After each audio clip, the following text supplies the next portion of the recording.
प्रिय छात्र नमस्कार। महेश स्टडी चैनल में आपका स्वागत है। आज हम कक्षा 12वीं के इंटरमीडिएट बोर्ड परीक्षा के लिए 15 महत्वपूर्ण प्रश्न लेकर आए हैं जो आपके यूपी बोर्ड में पूछे जाते हैं। तो चलिए बिना देरी किए हुए हम उन प्रश्नों को देख लेते हैं।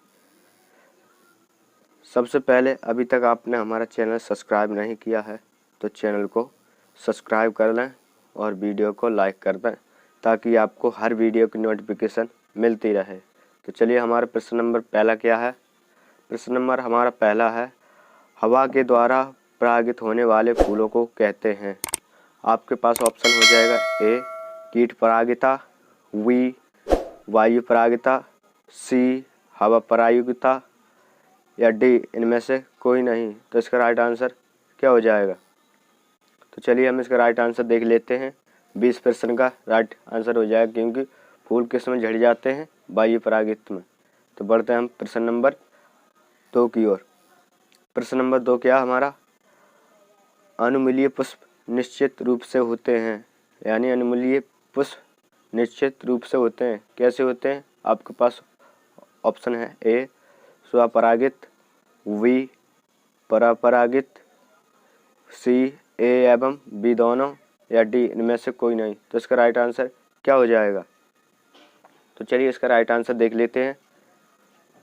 ए इस प्रश्न का राइट आंसर हो जाएगा क्योंकि पुष्प अधिकतर कैसे होते हैं, स्वतंत्र पूर्व, वो किसी की इजाज़त नहीं लेते या अपनी इच्छा से खिलते हैं। तो ये आपका आंसर हो जाएगा। बढ़ते हैं प्रश्न नंबर 3 की ओर। एंटोमॉर्फिल्स पुष्प में परागण का माध्य होता है।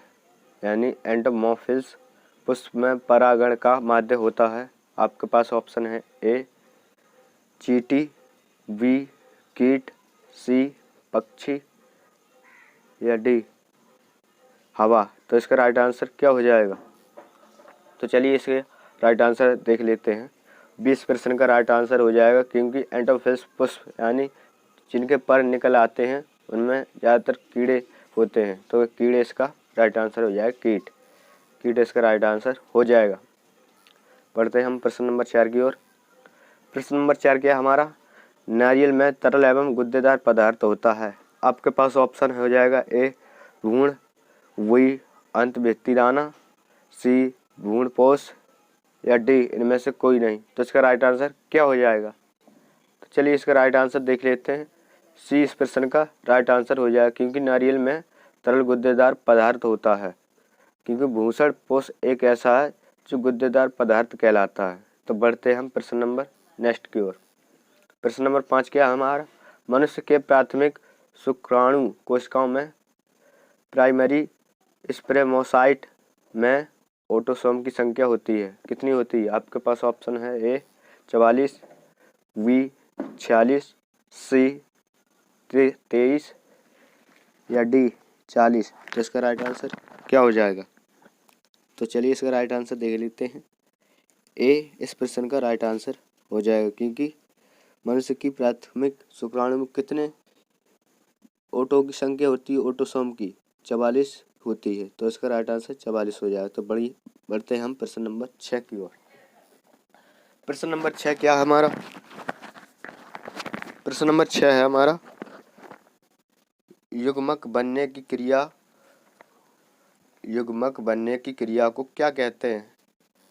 आपके पास ऑप्शन है अंडजन्य, बी युग्मकजन, सी कायिक विभाजन, डी इनमें से कोई नहीं। तो इसका राइट आंसर क्या हो जाएगा।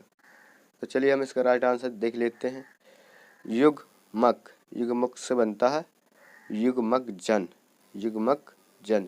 युग्मकजन बनने की क्रिया क्या कहेंगे, युग्मकजन ही तो कहेंगे। तो चलिए इसका राइट आंसर बी हो जाएगा, युग्मकजन इसका राइट आंसर हो जाएगा। प्रश्न नंबर बढ़ते हैं अगले की ओर। प्रश्न नंबर अगला क्या हमारे, प्रश्न नंबर 8, हाइड्रीला में रंध्र कहाँ पाए जाते हैं। हाइड्रीला में रंध्र कहाँ पाए जाते हैं। आपके पास ऑप्शन है ए पत्तियों पर, बी तने पर, सी दोनों में, दोनों ए तथा बी दोनों में या डी इनमें से कोई नहीं। तो इसका राइट आंसर क्या हो जाएगा? तो चलिए इसका राइट आंसर देख लेते हैं। ना ही पत्तियों में पाए जाते हैं और ना ही तने में पाए जाते हैं, ये भी गलत हो जाए। और ये क्योंकि पत्तियों में क्या छिद्र पाए जाते हैं, तने में क्या छिद्र होते हैं, रंध्र। तो इसका कोई नहीं हो जाए। तो इसमें इनमें से कोई नहीं इसका राइट आंसर हो जाएगा। कोई नहीं इसका राइट आंसर हो जाएगा। डी इसका राइट आंसर हो जाएगा, क्योंकि मनुष्य और जीवधारियों के अंदर रक्त रंध्र पाए जाते हैं, रंध्र छिद्र पाए जाते हैं, उन्हें कहते हैं हाइड्रा में रंध्र को पाने की संख्या। तो बढ़ते हैं प्रश्न नंबर 9 की ओर। प्रश्न नंबर 9 क्या हमारा? परागकण का वह चौल बना होता है, यानी परागकण का वह चौल बना होता है, किसका बना? तो चलिए इसका आंसर देख लेते हैं। सी इस प्रश्न का राइट आंसर हो जाएगा। स्पोरोपोलेनी इस प्रश्न का राइट आंसर हो जाएगा। तब बढ़ते हैं प्रश्न नंबर 10 की ओर। प्रश्न नंबर 10 क्या है? अनुमीलिय परागित फूल होते हैं। अनुमीलिय परागित फूल होते हैं, कैसे होते हैं? कीट परागित, बी चमगादड़ परागित, सी स्वपरागित, या डी जल परागित। तो इसका राइट आंसर क्या हो जाएगा? तो चलिए इसका राइट आंसर हो जाएगा। पिछले प्रश्न में हमने आपके लिए बताया कि जितने भी पुष्प होते हैं वो अपने आप में स्वतंत्र होते हैं, वो किसी की इच्छा के बगैर खिलते नहीं हैं, वे अपनी इच्छा से खिलते हैं। तो ये स्वपरागित हो जाएगा। तो बढ़ते हैं हम प्रश्न नंबर 11 की ओर। प्रश्न नंबर 11 क्या हमारा? अंड समुच्चय बना होता है, यानी अंड समुच्चय बना होता है, किसका बना होता है? आपके पास ऑप्शन है ए अंड कोशिका, बी सहायक कोशिका, या सी दोनों ए और बी, या डी प्रतिव्यासांत कोशिकाएं। तो इसका राइट आंसर क्या हो जाएगा? तो चलिए इसका राइट आंसर देख लेते हैं। सी इस प्रश्न का राइट आंसर हो जाएगा, क्योंकि अंड समुच्चय होता है जो वो अंड कोशिकाओं से बना होता है और सहायक उसमें सहायता होती है। तो चलिए प्रश्न नंबर हम 12 में देख लेते हैं। प्रश्न नंबर 12 क्या हमारा? पानी द्वारा पर परागण को कहते हैं, यानी पानी द्वारा पर परागण को कहते हैं, क्या कहते हैं? आपके पास ऑप्शन है ए वायु परागण, बी जल परागण, सी कीट परागण, या डी इनमें से कोई नहीं। तो इसका राइट आंसर क्या हो जाएगा? तो चलिए इसका राइट आंसर देख लेते हैं। वी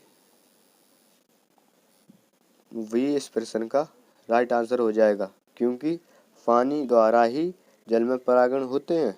तो इसका वी राइट आंसर हो जाएगा। पानी जल एक दूसरे का विलोम, तो जल इसका परागण हो जाएगा। तो बढ़ते हैं प्रश्न नंबर हमारा 13 क्या है?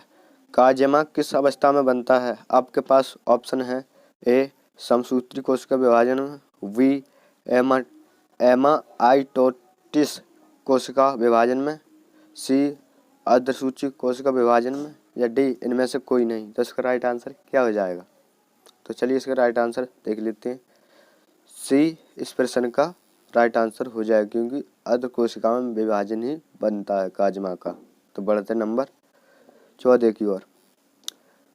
प्रश्न नंबर 14 क्या हमारा? निम्नलिखित में कौन सा परागकण के प्रतिकान पर शुरू में परागण में मन करता है, यानी निम्न में से कौन सा परागण में परागण पर शुरू में परागण में मन करता है? आपके पास ऑप्शन है A P, V C A plus plus, C मो, D C minus, C I minus. तो इसका राइट आंसर क्या हो जाएगा? तो चलिए इसका राइट आंसर देख लेते हैं। 20 प्रश्न का राइट आंसर हो जाएगा, क्योंकि सी ए एक ऐसा परागण पदार्थ है जो सी ए के नाम से प्रसिद्ध है, सी ए प्लस प्लस। तो बढ़ते हैं प्रश्न नंबर 15 की ओर, लास्ट और आखिरी प्रश्न। प्रश्न नंबर 15 है परागण कण में मौजूदा ऑक्सीन किसकी वृद्धि में मदद करता है, यानी परागण कण में मौजूद ऑक्सीन किसकी वृद्धि में मदद करता है? आपके पास ऑप्शन हो जाएगा ए परागनली, एवं अंडाशय। वी सिर्फ परागनली। सी सिर्फ अंडाशय। डी नरयुगम। तो इसका राइट आंसर क्या हो जाएगा? तो चलिए इसका राइट आंसर देख लेते हैं। इस प्रश्न का राइट आंसर हो जाएगा, क्योंकि परागनली जो होती है वो मौजूदा किसमें होती है? ऑक्सीजन में। परागनली एवं अंडाशय इसका राइट आंसर हो जाएगा।